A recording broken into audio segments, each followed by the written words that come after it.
Bonjour à tous, je suis ravi de vous retrouver aujourd'hui pour un nouveau format qui va être assez différent de d'habitude. Je vais vous raconter la pire nuit de ma vie. On sera sur un sujet complètement ésotérisme, mais qui vous aidera dans votre développement spirituel. Alors installez-vous confortablement et surtout accrochez-vous. Vous me direz ensuite ce que vous en pensez. Bienvenue dans les bureaux, dans le bureau de création de ma compagne, la fée enchanteresse. Aujourd'hui, je me joins à son univers pour parler donc de développement spirituel. Il y a quelques années de ça, on a pris des vacances ensemble dans le sud, à La Liche, sur le hameau de Mazorque.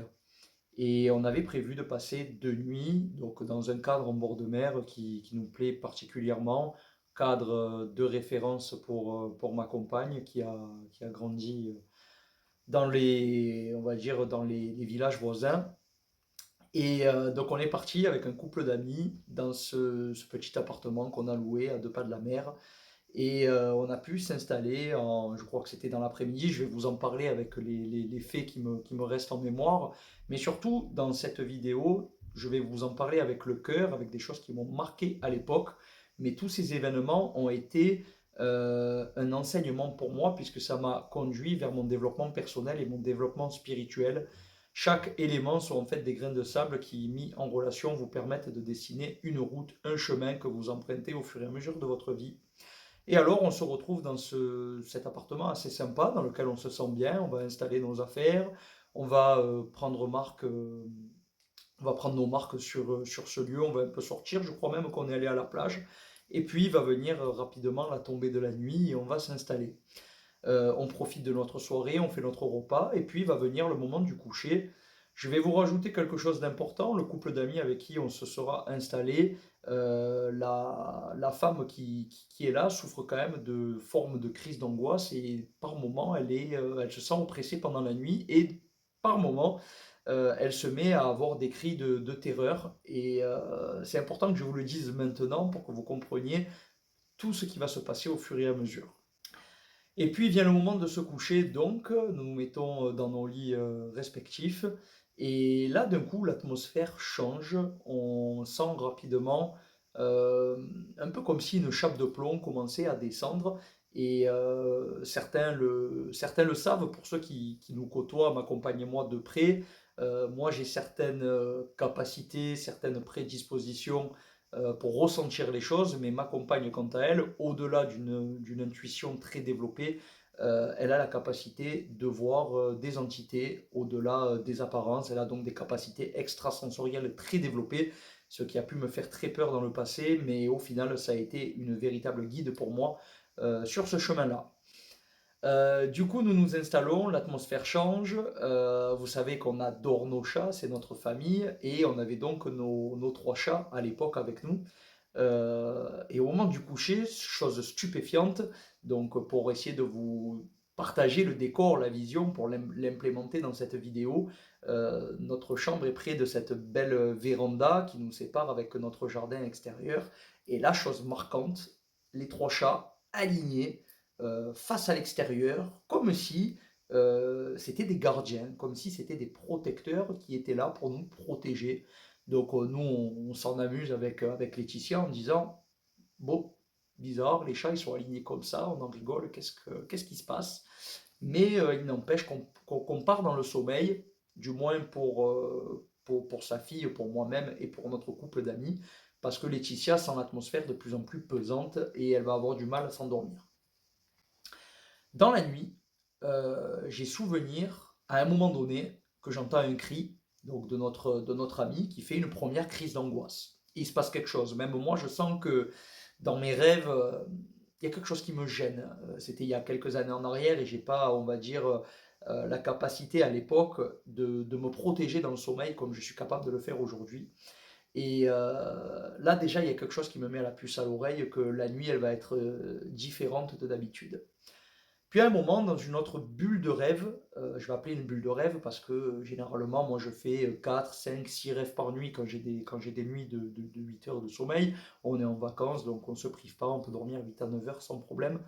Et là, j'ai souvenir qu'à un moment donné, j'ai une vision d'une araignée sur mon corps. qui me gêne véritablement, et je vais, comme si je poussais l'araignée hors de moi, je la dégageais, ce qui me provoque un réveil. Et là, au moment de mon réveil, je vois Laetitia dans un état vraiment de panique, pas bien, avec quelque chose qui la dérange. Et là, elle me dit, ce qui me, enfin, du moins je vous le remémore tel que je m'en souviens, mais elle me dit, il y a une présence. On a essayé de vous tirer du lit, à la petite et à toi, et ça ne me surprend pas parce que je fais moi la relation avec le fait d'avoir dégagé une araignée. Mon subconscient m'a certainement protégé d'une vision qui m'aurait fait très peur en mettant une araignée. Et donc pour moi, araignée, j'enlève, je me réveille, comme d'autres rêves qui auraient pu se passer dans d'autres circonstances, comme cela peut nous arriver à tous.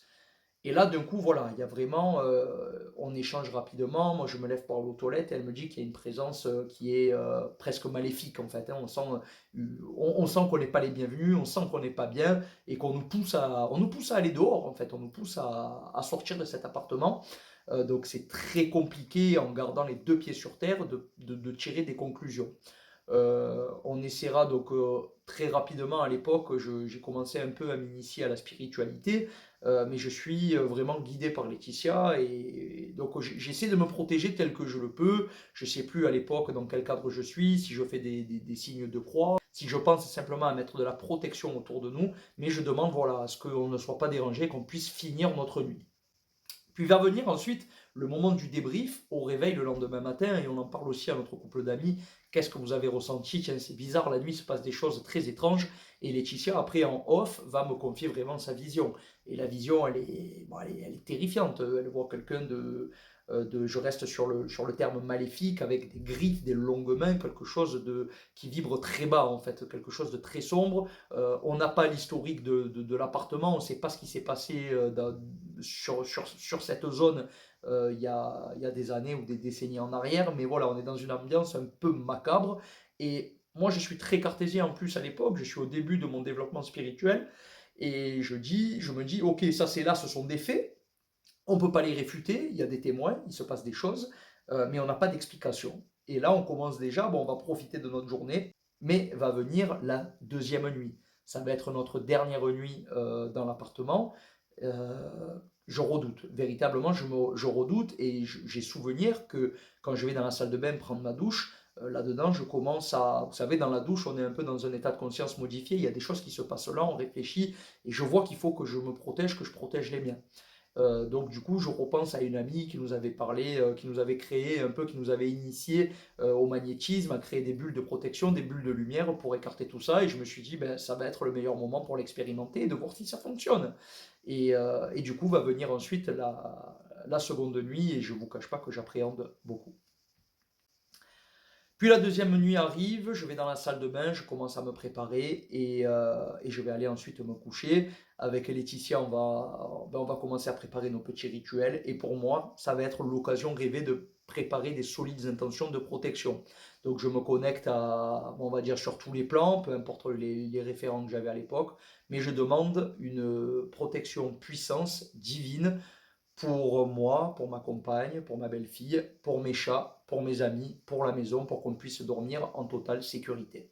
Donc je commence à utiliser la visualisation, à voir ces bulles de lumière, ces bulles de protection dans lesquelles on est en sécurité, dans lesquelles on va pouvoir dormir totalement bien, de sorte qu'on puisse passer notre dernière nuit, profiter de la dernière journée, et ensuite pouvoir rentrer.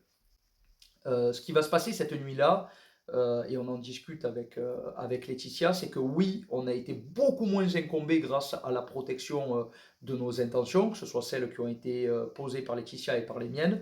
Mais il va se passer quelque chose de bizarre, c'est que dès la deuxième nuit, les chats sont en même position, alignés devant la terrasse, et Laetitia voit l'entité dehors à l'extérieur, comme si elle ne pouvait pas rentrer. Donc oui, ça fonctionne. Là, on a pu toucher du doigt. Alors, on rentre vite dans du paranormal, et ça m'amuse aujourd'hui de parler de ça, mais c'est un sujet que beaucoup de personnes peuvent appréhender avec beaucoup de questions personnelles. Nous, là, je vous expose des faits qui se sont passés, que la science ne peut pas mesurer, ne peut pas vérifier, bien qu'il y ait de plus en plus d'ouverture là-dedans et qu'on a des appareils pour mesurer le spectre de certaines lumières qui dépassent la vision humaine.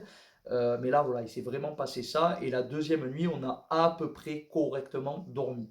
Par contre, pour finir le séjour, on a véritablement ensuite été mis dehors rapidement par ces forces sombres, puisqu'on a eu un mail de la Corsica Ferry à l'époque qui nous demande, on devait retourner sur le continent, et qui nous demande, au lieu d'embarquer d'Ajaccio, on est carrément rapatrié sur Bastia, où on terminera notre journée avant de prendre le bateau pour retourner à Marseille ce jour-là. Donc voilà, je vous partage ça. C'est quelque chose de totalement nouveau pour moi, avec Laetitia, de parler de développement spirituel. Alors aujourd'hui, j'en parle tout seul, mais j'espère que dans le temps, on en parlera ensemble avec Laetitia, avec la Fée Enchanteresse, votre créatrice de bijoux et d'enchantement. Mais voilà, je vous parle de ça parce que j'ai eu quelques retours d'expérience d'autres personnes. J'ai fait un sondage sur les réseaux sociaux pour qu'on me raconte certaines choses avant de parler de ce sujet. Alors j'ai des personnes qui me parlent de leurs rêves, de choses qui les oppressent pendant qu'elles sont en train de dormir, d'autres récits de personnes qui ont vu des choses. Peu importe les plans, peu importe les croyances de chacun, mais c'est vraiment un domaine stupéfiant et c'est bien d'en parler pour le démocratiser, pour casser un peu les fausses croyances et arrêter de se cacher derrière des dogmes, derrière des religions. Là encore, on demande simplement de la neutralité et de l'écoute sans jugement. Donc si vous aussi, vous avez eu des événements qui ont marqué votre vie, qui vous ont fait peur, ben, je vous invite à interagir dans cette vidéo. Je vous remercie par avance de liker, de commenter, de partager, d'interagir avec moi. Pourquoi pas même de faire un chips sur la chaîne, puisque vous savez que ça me permet de développer la société The Positive Influencer, de continuer à avancer avec vous, avec du matériel de qualité et avec toujours plus de choses pour vous aider, pour aider chaque humain, chaque entreprise à ramener plus de bien-être pour aller performer, optimiser notre existence à tous. Je vous remercie pour votre attention et pour votre fidélité. Je vous retrouve très prochainement pour une nouvelle vidéo. Je vous embrasse, prenez soin de vous. À bientôt.